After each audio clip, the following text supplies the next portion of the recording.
In this tutorial, I will be showing you how to paint a realistic rose with watercolors. Let's go!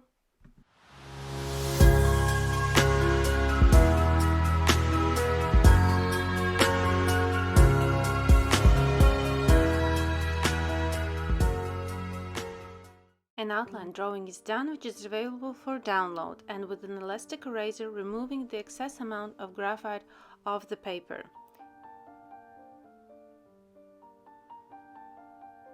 Let's mix watercolors, adding water to my color palette and starting with Sennelier Red, which is very warm red pigment, adding Indian yellow. For the second mix, using Perylene Maroon, which is more darker, richer red color, and the third, lemon yellow with a little touch of Indian yellow. For the green part, Sap Green, Perylene Green for the darker areas,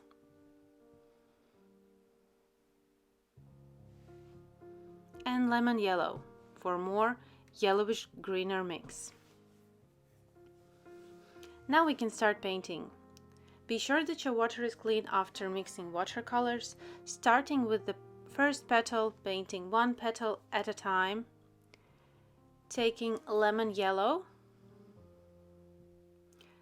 checking the reference, and I see that the rose has a lot of yellow color, and for the base I will be using lemon yellow color, which will later be applied with red pigments, but at this point I will be building first layers using quite a lot of yellow pigment.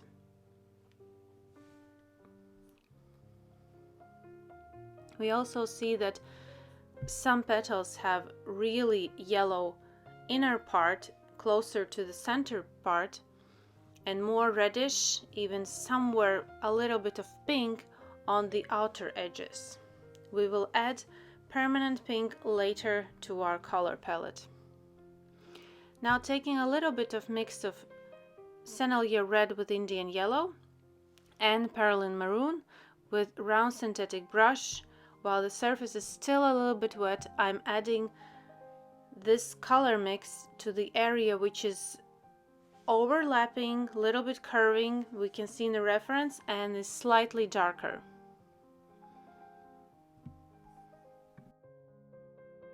I don't have too much water on the surface, just enough for watercolors to be moved with the brush. Clean it and dry watercolor brush in paper towel and smooth the applied red color mix. Towards the outer edge, be very careful with the edge line, don't go over it.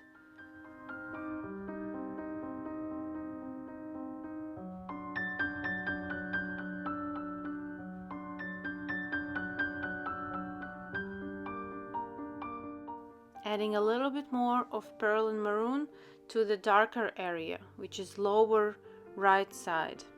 Constantly checking reference, checking for the tonal values, darker, lighter areas, and smoothing with the clean and dry brush the applied layer.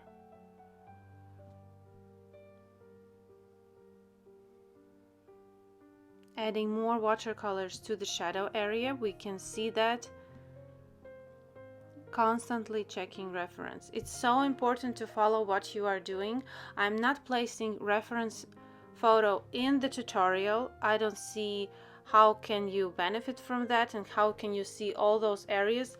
I always suggest download the reference, open right beside your tutorial, zoom in the area that I'm working on, really follow along, not just my tutorial but also the reference. What am I painting at this moment? Where am I now? Zoom in that area and really study what am I doing. Moving to the next petal, starting with watery layer, again taking lemon yellow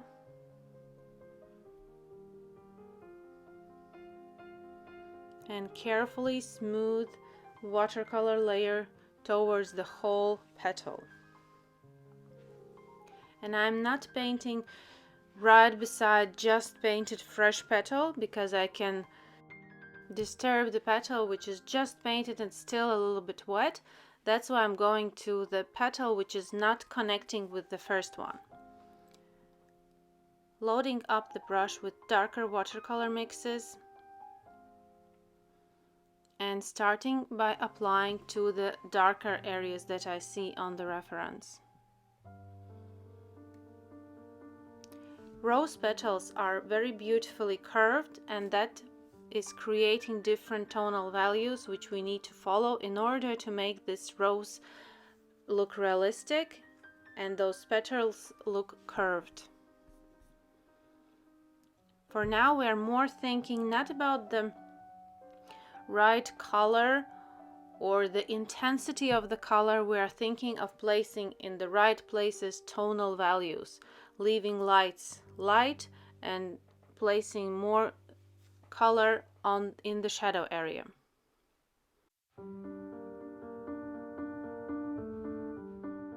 Speeding up the video, the full length tutorial is on my Patreon and is 1 hour long. I'm covering the whole painting of this half-open rosebud from the very first touches to the finishing part of this painting.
Adding finishing touches to my rose painting. This is the part where you can paint more. If you did it transparently, you can add more details, another layer of watery amount of watercolors. This is the point where you push yourself a little bit further for some extra detail, for some extra layer. As long as you are painting transparently with watercolors, you can paint on and on, create more realistic look of your subject, in this case the rose head. Be very careful with the edges, and paint and add more watercolor layers to rose petals. I really enjoyed painting this little half-open rosebud. Hope you learned something new and also followed along this tutorial. Thank you for watching and see you in my next tutorials. Bye bye.